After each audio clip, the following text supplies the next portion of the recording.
We're at Factory X. My name is Jonathan Martinez, and we're about to work out. I just get nervous. I'm sorry. It's all good. Jonathan Martinez, is upcoming in the Bantamweight division. He just beat Thomas. What's next? What's next now? Oh, he's fighting some British guy. Do you think now you're able to win by submissions because you've grown as a grappler? Hold on. Do you have a submission in the UFC? No, you don't. Hey, what about outside the UFC? Yeah, he got armbar. Yeah. You got armbar? He got armbar. He used to fight a flyweight. Look at him now. Look at him. This is not steroids, this is enchiladas.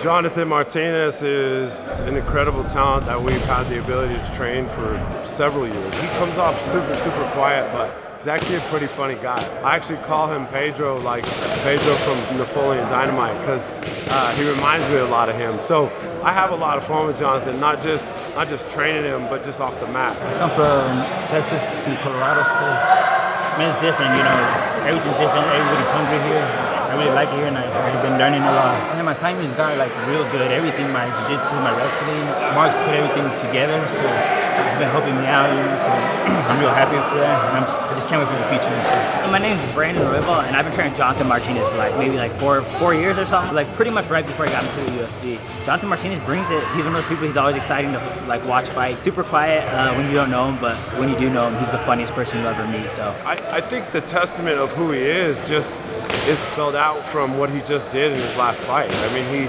took on a really tough opponent in Thomas Almeida and did it on short notice. Got up actually in the middle of the night, flew to Vegas and flew all the way to Abu Dhabi and went and had a spectacular performance against a really tough opponent.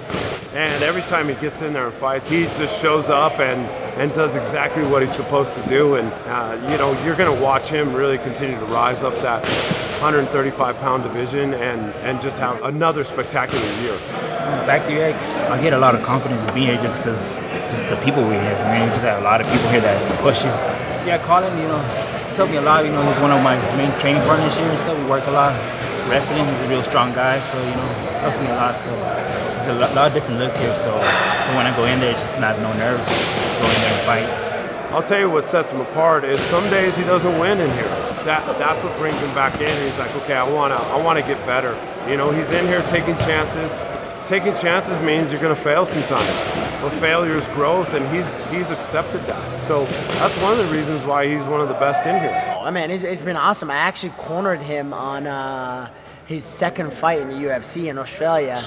So I went in there and I kind of got to experience my UFC jitters and stuff like that, and to go see him perform. And it was a pretty cool moment to see that. And he's a great training partner, man. You can't ask for nothing for You go hard, he goes hard. You go nice and light, he'll have fun with you, but the only time he does, he shows up every time he fights, though. Pedro's the perfect teammate too. He's just so quiet to you guys, but to us, man, he's messaging us the nice stuff. He's giving us confidence and all that, and at the same time, he's just messing with us behind the scenes, and he brings it all. He brings the competition out of all of us, and brings the level up for sure. Hey, can I get your autograph? Yes, sir. Can I get your autograph, sir? Can you sign this? You'll get it. Sign this. You'll get it. Chris, can you sign this? Chris, can you sign this?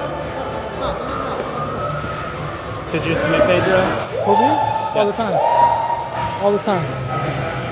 He's good though, man. He's good. He's quiet, very sneaky. Then he explodes. We've been on each other for years, man. He's like a little brother to me. Jonathan is super talented. He was talented when he came here, but those small refinements on a daily basis, those micro adjustments that we get to make every day, is essentially what's continued to set him apart up to date, and then what's going to set him apart in this fight coming up. So we're doing some things that are specific for his opponent coming up, but mostly we're really working on Jonathan and his game and his growth and not allowing him to plateau. I'm fighting Davey Grant. He's a tough opponent. All my opponents are tough. I never look past them. I know I just got a job to do March 13.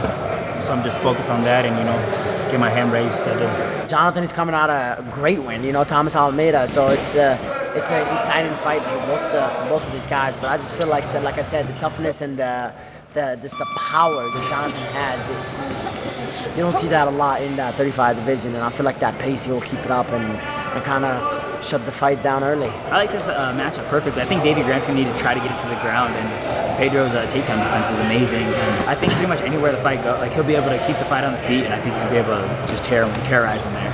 He's looking great. He's on point, focused. Everything's coming into play. Honestly, I bring a lot of tools. You know, it's just every time I step in the cage, I'm a different fighter. So just can't wait for this. Oh man, he brings excitement. That's the biggest thing. I feel like he's ready to go no matter what.